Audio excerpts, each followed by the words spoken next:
Hello. दिख रही है। ठीक है, स्टार्ट कर देते हैं। आप में से जो हमने लास्ट क्लास लूप की थी, उसकी प्रैक्टिस की है आप सब लोगों ने?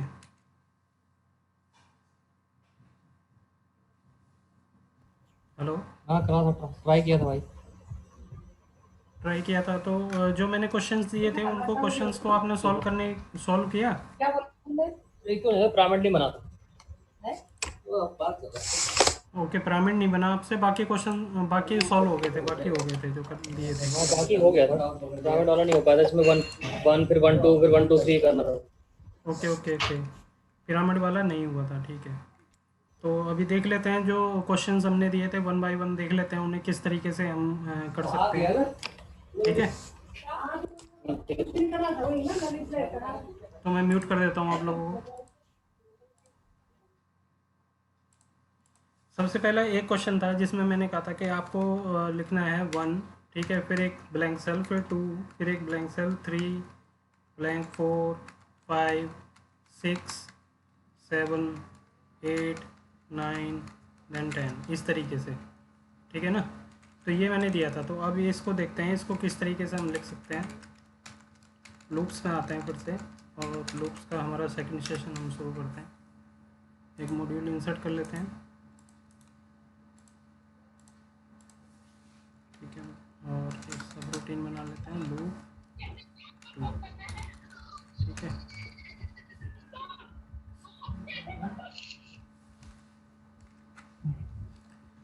एक डिम आई एस इंटीजर ले लेते हैं, ठीक है। अब हम अपना लूप स्टार्ट करते हैं, ठीक है। लूप स्टार्ट करेंगे for i is equal to one to ten, ठीक है, जब टेन तक लेके जाना है, और नेक्स्ट आई, ठीक है। आपने जो हमारी वेरिएबल की क्लास पढ़ी होगी उसमें देखा होगा ना कि वेरिएबल में इंटीजर कितनी वैल्यू होल्ड करता है, बाइट कितनी वैल्यू होल्ड करता है, तो वो चार्ट को थोड़ा याद रखना है, ठीक है।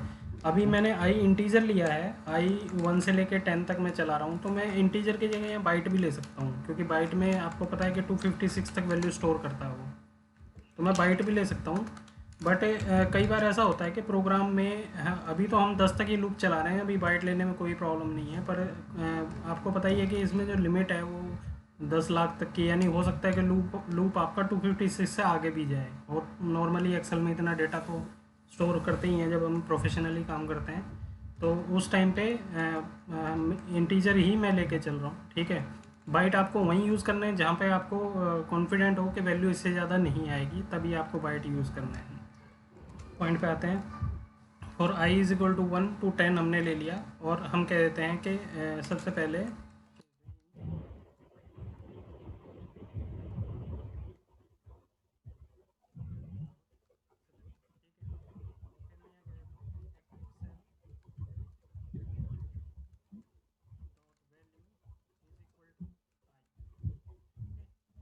फिर मैं कह देता हूँ कि एक्टिव सेल डॉट, यानी नीचे जाना है, कितनी रो ऑफसेट करूँ मैं? दो में कर देता हूँ, क्योंकि एक मुझे खाली छोड़ना है, कॉलम एक से कॉलम ऑफसेट कुछ नहीं, ठीक है। और यहाँ पे डॉट सेलेक्ट, ठीक है।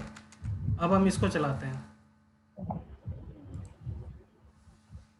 ठीक है, रन करना शुरू किया, सेल डॉट वैल्यू वन आया, और ऑफसेट किया,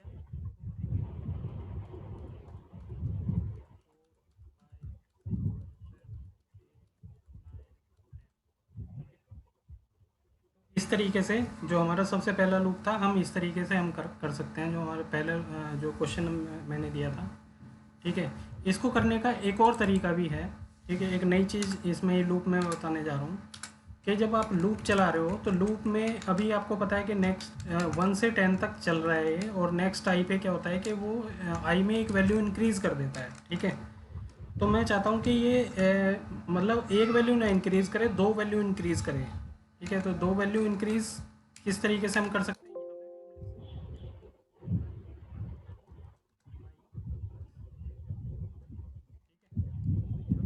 दो वैल्यू इंक्रीज़ होगी, पर अब मुझे 10 तक लेके जाना है, ठीक है। तो मेरा लूप चलेगा कितना? 20 तक, ठीक है। और यहाँ पे मैं वैल्यू अब आई नहीं दे सकता, क्योंकि आई की वैल्यू मेरी वन थ्री फाइव इस तरीके से होगी। देखो जैसे एग्जांपल, अभी मेरे को लिखना तो वन टू टेन ही है, ठीक है। और लूप मेरा 20 रोज तक चलेगा। ये देखो अब किस तरीके से, अब ये इसका रिजल्ट क्या आएगा 1, ठीक है। फिर आई में 2 वैल्यू प्लस हो गई यानी 3 हो गया ये, अब 3 हो गया, ठीक है। 3 होने के बाद में 5 ये सॉरी 1 4 3 के बाद नेक्स्ट हो जाता है ना, i is equal to i plus 1 होगा, ठीक है। नेक्स्ट एक आई भी एक वैल्यू एक 1 आई भी इंक्रीज़ करता है। जैसे मैंने i is equal to i plus 2 कर दिया था तो कितना हो गया ये 3 हो गया, ठीक है। आई में पहले से 1 था और 2 मैंने ऐड कर दिया तो 3 हो गया, और नेक्स्ट आई आया तो उसने उसको 4 कर दिया, ठीक है। तो अब मैं यहाँ पे देता हूँ कि एक्टिव सेल और ऑफसेट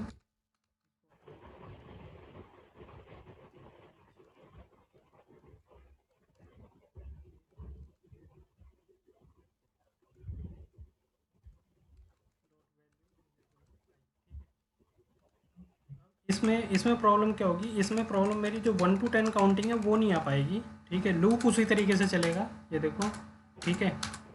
लूप उसी तरीके से चल रहा है पर 1 3 5 7 9 11 इस तरीके से वैल्यू आ रही है, ठीक है। 1 to 10 ही लिखना है तो 1 to 10 को लिखने के लिए मैं एक वेरिएबल और ले लेता हूँ इंटीजर, ठीक है। नम ले लेते हैं, नंबर एज इंटीजर, ठीक है। और मैं नंबर को वैल्यू असाइन कर देता हूँ नंबर लूप से पहले 1, ठीक है। और यहाँ पे मैं कह देता हूँ number is equal to number plus 1, ठीक है। और यहाँ पे मैं इसको नंबर असाइन कर देता हूँ, ठीक है। अब देखो अब क्या होगा कि नंबर की वैल्यू एक ही इंक्रीज़ होगी, क्योंकि नंबर आई के साथ यहाँ पे नहीं है, नेक्स्ट नंबर नहीं हो रहा है, तो नंबर में एक ही वैल्यू इंक्रीज़ होगी। पर लूप में क्या होगा, 2 वैल्यू इंक्रीज़ होंगी, एक यहाँ से और एक यहाँ से, ठीक है। ये देखो अब लूप चलाते हैं हम, आई इज इक्वल टू 1 से स्टार्ट हुआ और नंबर इसने वैल्यू डाल दी 1, ठीक है। आई की वैल्यू अब क्या हो गई 2, ठीक है। आई में पहले से 1 था और 1 मैंने प्लस कर दिया 2 हो गया। अब जैसे ही मैंने नेक्स्ट आई किया, ठीक है, तो अब आई की वैल्यू देखो क्या हो गई है 3, ठीक है। तो अब यानी ए 3 में डालेगा क्या नंबर, और नंबर की वैल्यू +1 करने के बाद क्या हो गई है 2, ठीक है। तो अब देखो इस तरीके से लूप चलेगा,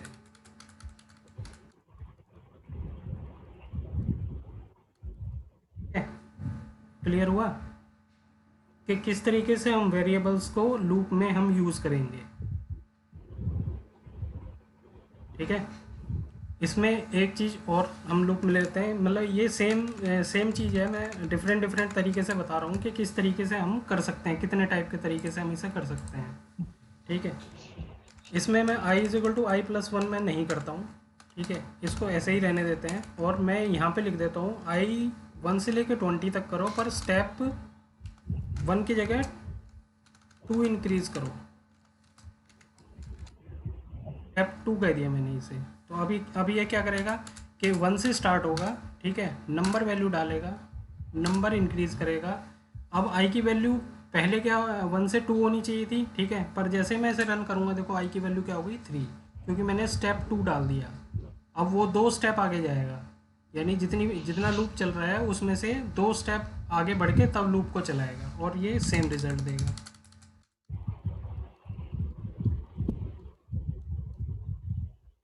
तो ये स्टेप जो हम बता रहे हैं, स्टेप से भी आप इस तरीके से लूप को आप अपने हिसाब से जितना चाहो आप इंक्रीमेंट या डिक्रीमेंट कुछ भी कर सकते हो, ठीक है। डिक्रीज़ का बता देता हूँ, डिक्रीज़ कैसे होता है।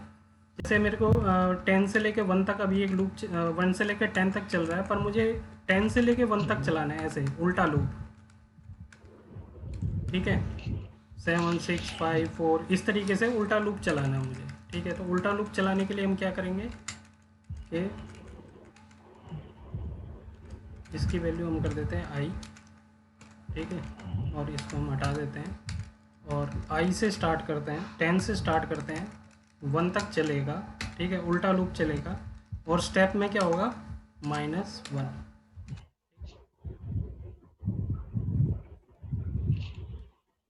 आई इज इक्वल टू 10 आया, ठीक है, 10 उसने डाल दिया, सॉरी ये आई में डाल रहा है वो, तो यहाँ पे क्योंकि यहाँ पे 10 वैल्यू आई तो वो 10 में इधर ही डालेगा सबसे नीचे, पर हमें लूप कैसे चलाना है, ऊपर 1 से चलाना, उल्टा लूप। ठीक है, तो उल्टा लूप चलाने के लिए हम क्या करेंगे, फिर से वही करते हैं कि इसको असाइन कर देते हैं हम नंबर।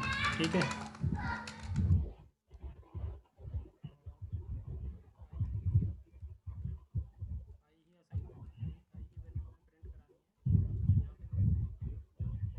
रो चेंज होगी वो मेरा नंबर होगा। ठीक है, और नंबर इज इक्वल टू 1 है, और number is equal to number plus 1। ठीक है, अब देखो अब क्या होगा ये कि रेंज ए नंबर यानी A1 की वैल्यू आई। ठीक है, यानी 10 पहुंच जाएगा। फिर रेंज ए नंबर प्लस 1 यानी रेंज A2 की वैल्यू क्या आई। ठीक है, इधर 9 आ जाएगा। अब इस लूप को देखो,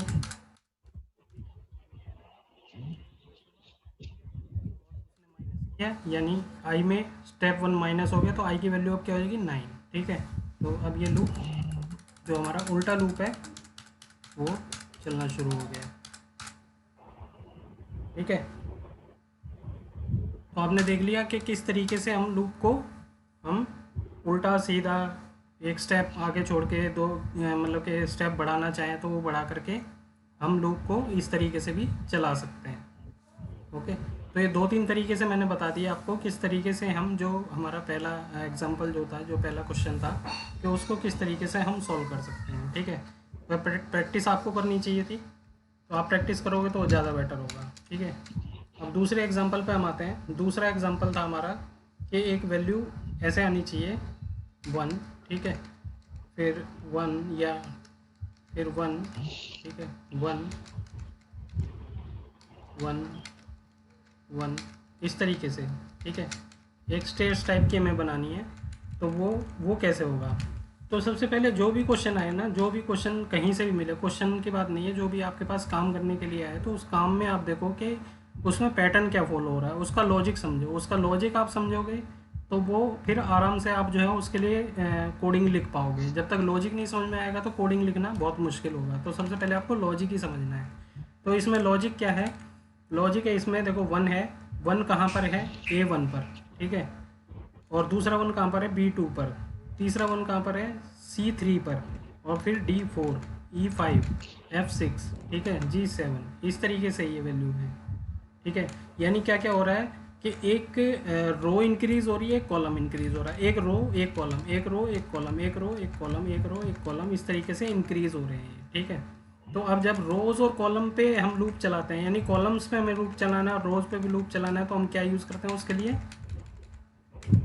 सेल्स। ठीक है, क्योंकि कॉलम्स पे लूप हम जो है रेंज से हमारा नहीं चल पाएगा, तो हम उसके लिए सेल्स यूज़ करते हैं। ठीक है, तो मैं यहाँ पे फिर से जो है i इज़ इक्वल टू 1 से लेके 2 देता हूँ यहाँ पे सेल्स। ठीक है, रो इंडेक्स मेरा क्या होगा, ठीक है, रो इंडेक्स यानी पहली रो होगी यानी आई होगा। कॉलम इंडेक्स मेरा क्या होगा, पहला ही कॉलम होगा। ठीक है, यानी वो भी आई होगा। ठीक है, और इसको वैल्यू मुझे क्या देनी है, 1। ठीक है, अब देखो मैंने दोनों रो में भी आई दिया है, कॉलम में भी आई दिया है, और उसकी वैल्यू मैंने 1 असाइन की है। अब इस लूप को हम चलाते हैं। लूप चलना स्टार्ट हुआ, यानी पहली रो और पहली कॉलम पे वैल्यू डालेगा 1। ठीक है, अब दोनों की वैल्यू हो गई 2। ठीक है, आई की वैल्यू क्या है, 2 हो गई ना। ये देखो आई की वैल्यू 2 हो गई, यानी यहाँ पे भी 2, यहाँ पे भी 2, यानी सेल्स दूसरी रो दूसरे कॉलम पे 1 डालो। ठीक है, ये डाल दिया इसने। फिर तीसरी रो तीसरे कॉलम पे। इतना सिंपल है, सिंपल है ना, बिल्कुल ही। तो एग्जाम्पल बहुत सिंपल थे, सिर्फ आपको क्या करना था, उसका लॉजिक समझना था कि उसका लॉजिक क्या है। ठीक है, जब आप लॉजिक उसका समझ जाओगे तो फिर कोई प्रॉब्लम होगी ही नहीं आपको लिखने में। अब हम आते हैं कि जो हमारे अगले एग्जाम्पल थे पिरामिड बनाने का। ठीक है, पिरामिड बनाने का पहला पिरामिड था हमारा ये 1 2 3 4 फिर 5 6, इस तरीके से मुझे पिरामिड बनाना था एक। ठीक है, तो वो किस तरीके से बनेगा। अब इसमें आप लॉजिक देखो, लॉजिक क्या है कि मेरा लूप चलेगा। जैसे मान लो मैं ये 10 बार तक मुझे लूप चलाना है। ठीक है, ये 6 हो गया, फिर 7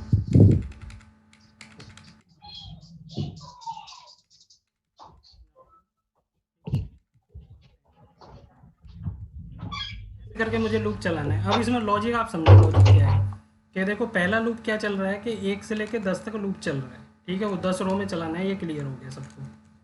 पर उसके बाद एक और लूप उसमें चलेगा, कौन सा लूप चलेगा, जो कि विद इन द एक सेल के अंदर चलेगा, ठीक है, कि वो एक बार एक को एक बार कर रहा है, 2 को, फिर 3 को, इतनी बार उसे प्रिंट करता जा रहा है, ठीक है ना। तो ये मल्टीपल लूप चलेंगे, ठीक है। जैसे मैंने कहा था ना कि हम जब नेस्टेड लूप का लास्ट क्लास में जब हम पढ़ रहे थे नेस्टेड लूप के बारे में, तो नेस्टेड लूप में हमने देखा था कि एक लूप को, जैसे मान लो कि मैंने एक लूप चलाया,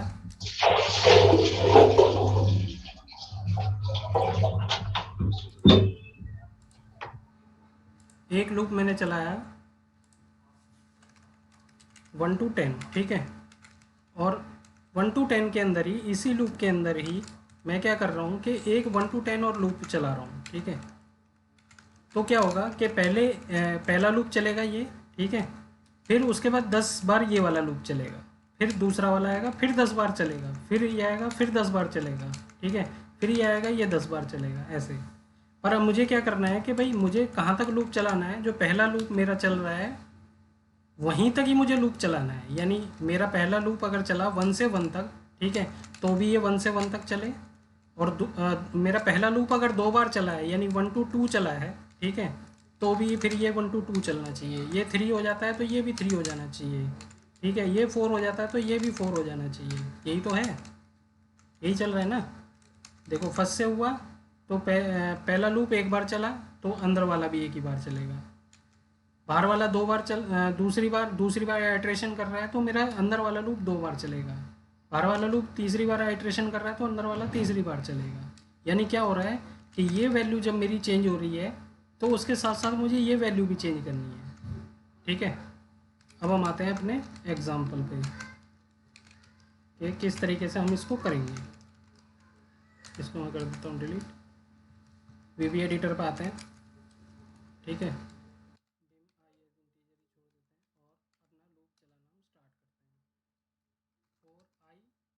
इक्वल टू 1 to 10 तक मुझे लूप चलाना है, ठीक है, और नेक्स्ट आई कर देना है, ठीक है। अब इसके बाद एक और लूप मुझे चलाना है, ठीक है।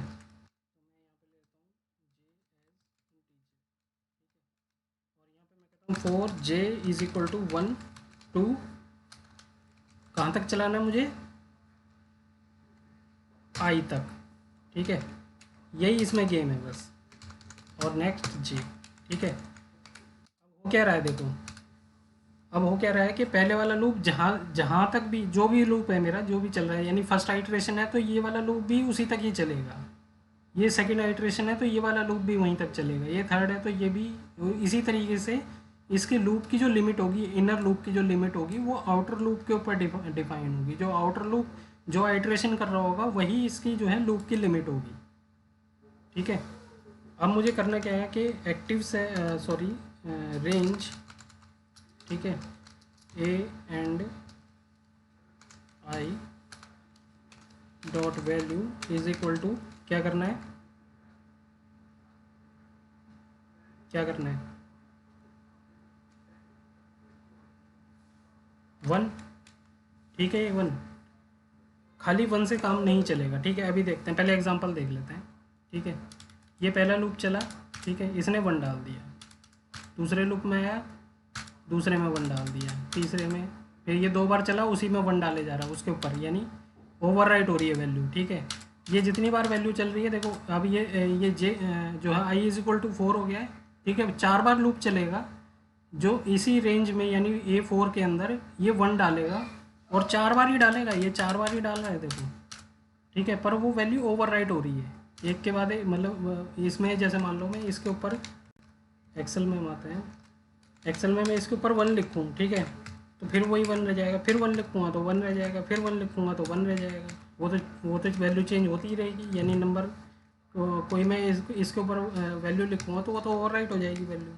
पर मुझे क्या करना है कि ओवरराइट नहीं करना, उसको होल्ड करना है इस तरीके से, यानी एक के बाद दूसरी वैल्यू भी उसके अंदर आए, ठीक है। तो होल्ड किस तरीके से होगी, अब करना क्या है कि हम जो वैल्यू हमारे पास आ रही है उसको कॉन्कैटिनेट करना है।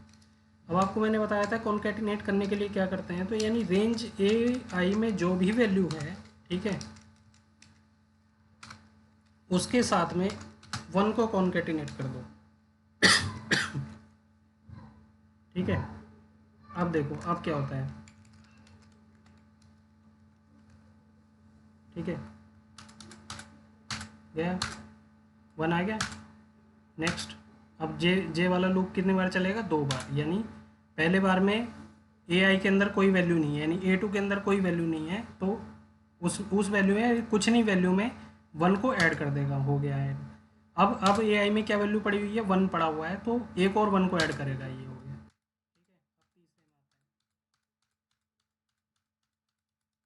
ठीक है। अब तीसरे में आता है, ठीक है, दिख रहा है, हो रहा है, ठीक है। और मैं इस लूप को मैं कर देता हूँ पूरा। आपको दिख गया, आपको पता लग गया अब किस तरीके से लूप काम कर रहा है। आपको एग्जांपल मतलब समझ में आना चाहिए कि आपने जो लूप जिस तरीके से काम कर रहा है उसके पीछे का लॉजिक क्या है। वो लॉजिक अगर समझ में आ जाएगा तो फिर कोई प्रॉब्लम नहीं होगी, ठीक है। अब हम आते हैं कि हमारा दूसरा एग्जांपल, एक दूसरा पिरामिड था, ठीक है। दूसरा पिरामिड क्या था हमारा कि 1, ठीक है, 1 2 3 1 2 सॉरी 1 1 2 1 2 3 1 2 3 4 1 2 3 4 5 1 2 3 4 5 6, इस तरीके से मुझे पिरामिड बनाना है ये वाला, ठीक है। अब इसमें क्या करेंगे हम, इसमें क्या होगा, इसमें कुछ नहीं होगा, सिंपल क्या होगा कि आपको यहाँ पे क्या करना होगा, जो जो वैल्यू हमारे पास ऑलरेडी है, ठीक है, और उसमें क्या ऐड कर देना है, जे, ठीक है। जे ऐड क्यों करना है, जे ऐड इसलिए करना है कि जे का ही जो लूप है वो आई तक चलेगा, यानी अगर मान लो मेरे पास आई 5 हो जाता है, ठीक है, तो ये 5 तक लूप चलेगा, ठीक है, यानी 1 से स्टार्ट होगा 5 तक चलेगा, यानी पहली बार वैल्यू क्या आएगी 1, ठीक है, तो 1 मतलब इस सेल की वैल्यू प्लस 1, ठीक है, कॉन्केटिनेट हो गया। फिर दूसरी बार 2 आएगा, यानी इस सेल की वैल्यू प्लस 2, प्लस यानी एंड, मैं कॉन्केटिनेट कर रहा हूँ, जमा मतलब ऐड नहीं कर रहा हूँ, सम नहीं कर रहा हूँ, तो ये कॉन्केटिनेट का साइन है, एंड साइन, ठीक है। सम करना होता तो यहाँ पे प्लस साइन हम देते, ठीक है। तो अभी हम कॉन्केटिनेट ही कर रहे हैं। अब हम इस लूप को चलाते हैं, ठीक है, जे से लेके आई तक चलेगा, ठीक है, और ये वैल्यू डालेगा 1 1, ठीक है, 2 1 2 3, ठीक है, और मैं इस लूप को पूरा रन कर देता हूँ, करेक्ट है। लॉजिक समझ में आ गया ना आप लोगों को, किसी को क्वेश्चन है इसमें, आप अनम्यूट करके बता सकते हैं, अगर समझ में आ गया तो ठीक है, नहीं तो आप बता सकते हैं कि ये प्रॉब्लम है किसी को कोई नहीं, क्वेश्चन। इसमें जे की वैल्यू क्या किया, आई के 110 चलाया उसने, जे को उसने क्या किया, जो आई 1 के साथ उसने 1 से आई चलाया है इसे, जे को। हाँ, जे को 1 से आई तक लूप चलाया है मैंने। अब हाँ, जैसे क्या होता है कि एग्जांपल देखो, एग्जांपल फिर से एक बार देखो,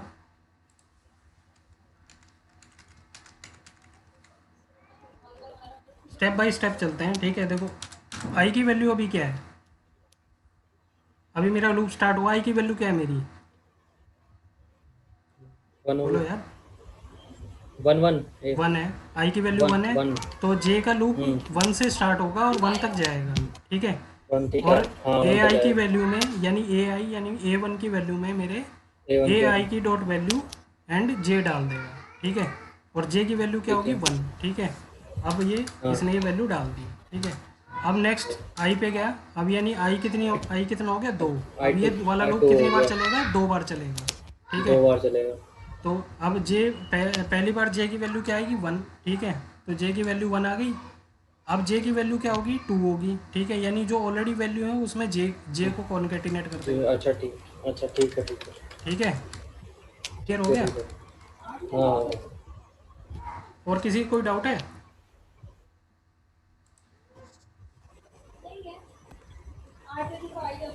नहीं है।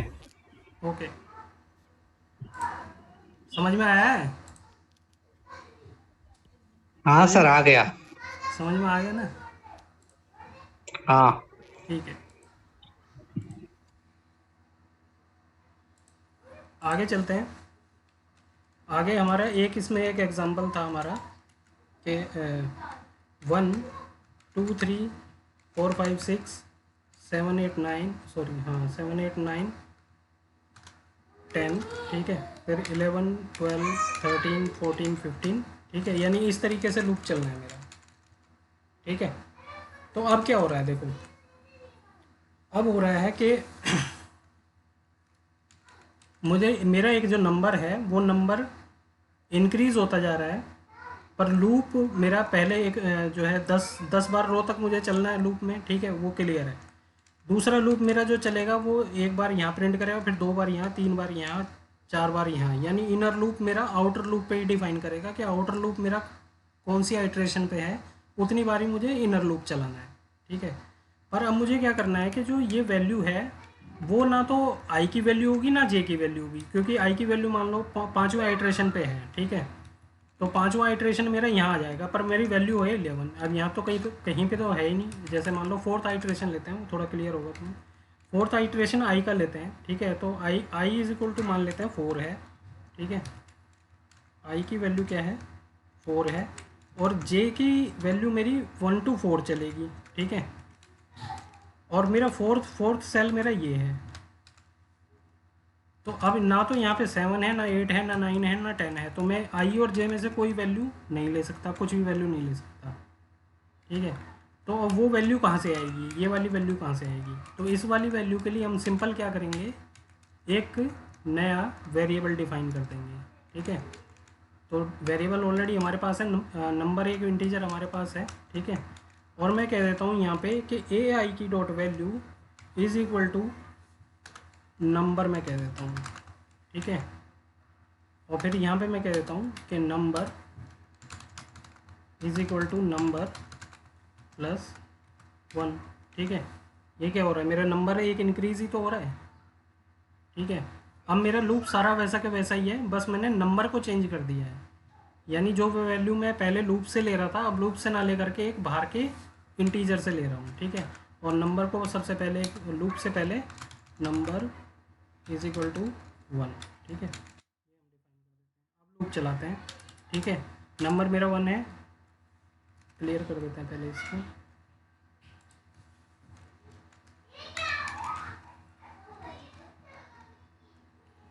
ठीक है, अब ये लूप मेरा एक बार चलेगा, 1 इसने डाल दिया, नंबर की वैल्यू में +1 हो गया, यानी नंबर की वैल्यू होगी 2। नेक्स्ट जे आया, नेक्स्ट आई आया, अब जे 2 बार चलेगा। ठीक है,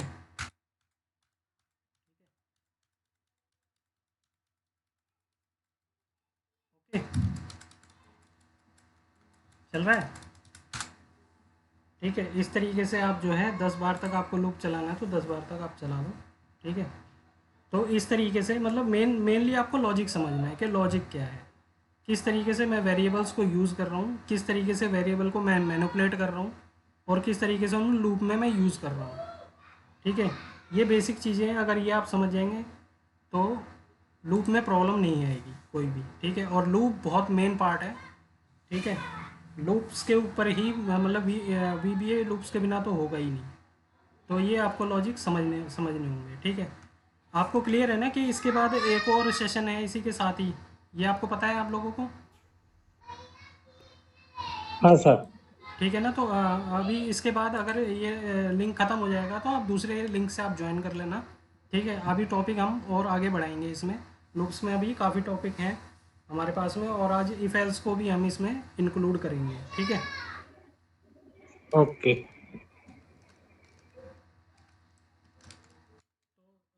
ये जो एग्जांपल मैंने दिए थे, ठीक है, वो सिंपल एग्जांपल थे, बट ये है कि आपको थोड़ा सा लॉजिक लगा के उनको समझना था कि वो एक्चुअली लूप में हो क्या रहा है, और उस तरीके से आपको वैल्यू लिखनी थी। ठीक है, अब इसके बाद मैं आपको एक टास्क देता हूँ, वो आपको करना है लूप्स के थ्रू कि जैसे मैंने ये एक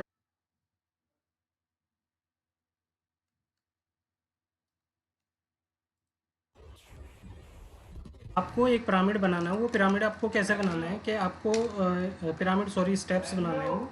1, ठीक है। फिर आपको एक यहाँ पे कॉलम खाली रहेगा और C3 में फिर वैल्यू आएगी 2, ठीक है। फिर ये कॉलम खाली रहेगा, फिर यहाँ पे आएगी 3, ठीक है। इस तरीके से आपको करना है, ठीक है। तो देखते हैं 5 तक ही इस लूप को चलाना, कोई ज़्यादा चलाने की ज़रूरत नहीं है, 5 तक ही चलाना, ठीक है। देखते हैं कि हो पाता है या नहीं हो पाता है, ठीक है। ज़्यादा मुश्किल नहीं है पर आसान भी नहीं है। किस तरीके से आप करोगे ये आपको देखना है, ठीक है। सिंपल है। अब हम आते हैं लूप्स के नेक्स्ट पार्ट पे। लूप्स में एक मैंने बताया था 4 के साथ एक फॉर ईच लूप बताया था। सॉरी, फॉर ईच लूप क्या होता है कि फॉर ईच लूप जब हम चलाते हैं तो फॉर ईच लूप हमारा ऑब्जेक्ट्स के ऊपर चलता है, ठीक है। तो ऑब्जेक्ट्स क्या क्या होते हैं, ऑब्जेक्ट्स होते हैं हमारे, ठीक है। इस टॉपिक को हम अभी बड़ा नहीं लेंगे क्योंकि जब हम ऑब्जेक्ट्स के ऊपर काम करेंगे इसके बाद हम ऑब्जेक्ट्स पे ही आएंगे। जब हमारे लूप्स और ये ख़त्म हो जाएंगे तो हम ऑब्जेक्ट्स पे ही आएंगे। तो ऑब्जेक्ट्स क्या क्या होते हैं, जैसे सेल एक ऑब्जेक्ट है, ठीक है। रो एक ऑब्जेक्ट है, कॉलम एक ऑब्जेक्ट है, ठीक है। शीट एक ऑब्जेक्ट है, वर्कबुक एक ऑब्जेक्ट है, ठीक है। चार्ट्स एक ऑब्जेक्ट है, ठीक है। इस तरीके से डिफरेंट ऑब्जेक्ट होते हैं, ठीक है। जब हम ऑब्जेक्ट्स के ऊपर आएंगे तो फॉर ईच लूप का जो है आपको क्लियरली समझ में आएगा कि फॉर ईच क्या होते हैं, फॉर ईच लूप किस तरीके से हम लिखते हैं। जैसे कि मैं एक एग्जांपल में ले लेता हूँ।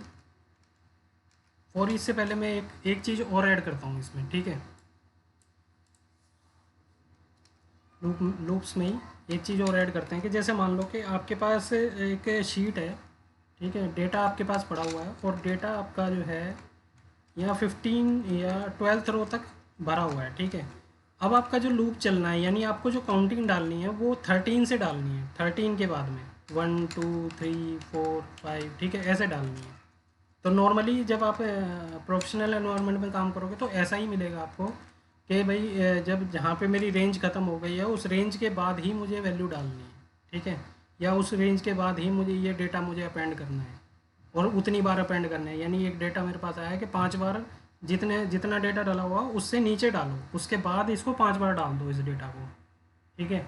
तो वो किस तरीके से होगा, अब जैसे मान लो कि अभी तक तो हम एक सिंपल क्या कर रहे थे, रेंज A1 से हम स्टार्ट कर रहे थे और A1 से लेके A10 तक हम सीधा लूप चला रहे थे। अब मुझे लूप चलाना है 13 से, ठीक है। अब 13 से कैसे, अब मैं तो यहाँ अगर मैं 13 करूँगा, ठीक है, तो आज तो मैंने कर दिया था 13 से जो है आप 23 तक चला दो, ठीक है। और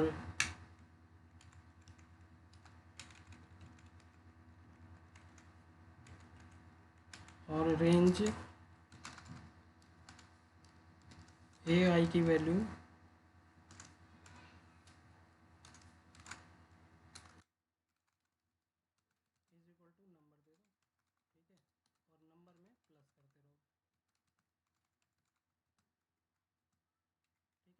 तो ये आपका लूप चल जाएगा, ठीक है। देखो जैसे ये देखो चलना शुरू हो गया, ये लूप चल जाएगा, कोई प्रॉब्लम नहीं होगी। बट आपको नहीं पता होगा जब आपका मैक्रो आज जब आप बना के दे दोगे तो बार बार थोड़ी ना मैक्रो को एडिट करोगे, तब आपको नहीं पता होगा कि भाई डेटा कहाँ तक डाला हुआ है, ये तो पता ही नहीं है, ठीक है। तो उसके लिए हम क्या करते हैं, इस चीज़ के लिए हम क्या करते हैं कि एक जैसे हम ऑफसेट यूज़ करते हैं उसी की तरह ही आपने देखा होगा कि अगर मान लो एक्सेल में, मैं नॉर्मल एक्सेल में काम करता हूँ तो मुझे सबसे आखिरी सेल पे जाना है तो मैं क्या करता हूँ, कंट्रोल प्लस डाउन एरो ऐसे कर देता हूँ, ठीक है। कंट्रोल प्लस डाउन एरो कर देता हूँ तो वहाँ पे पहुँच जाते हैं, ठीक है। और फिर एक नीचे वो मेरा खाली सेल हो गया, ठीक है। तो यही हम VBA में लिखेंगे कि कंट्रोल प्लस डाउन एरो, ठीक है। तो मैं 1 से लेकर 10 तक ही इस लूप को चलाता हूँ जो मेरा नॉर्मल रहेगा, ठीक है। यानी 10 बार ही मुझे लूप चलाना है, ठीक है। और अब मेरी एक्टिव जो रेंज होगी वो मेरी क्या होगी, एक्टिव सेल मेरा क्या होगा कि मैं कह देता हूँ कि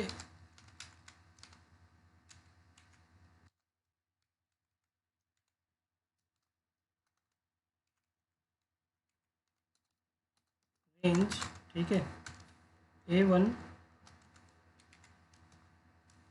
डॉट एंड, ठीक है। डॉट एंड के बाद जैसे ही मैं ब्रैकेट ऑन करूँगा, ठीक है, यहाँ पे मेरे पास 4 ऑप्शन आएंगे, ठीक है। 4 ऑप्शन कौन कौन से होंगे, exhale down, left, right, up, ठीक है। तो एक्सेल डाउन का मतलब मैं control plus down arrow click कर रहा हूँ, यानी ऊपर से नीचे आएगा। ठीक है। एक्सेल अप का मतलब नीचे से ऊपर जाएगा, जहाँ भी उसे खाली सेल मिलेगा वहीं पर रुक जाएगा वो। एक्सेल लेफ्ट का मतलब है कि वो लेफ्ट साइड में, लेफ्ट साइड के कॉलम, यानी कॉलम आप नंबर 10 पे हो तो 1 पे आने के लिए, और 1 पे हो तो 10 पे जाने के लिए, यानी जहाँ तक आपका एक रेंज फिल है वहाँ तक जाने के लिए। ठीक है। तो मैं एक्सेल डाउन यूज़ करता हूँ। ठीक है, एक्सेल डाउन।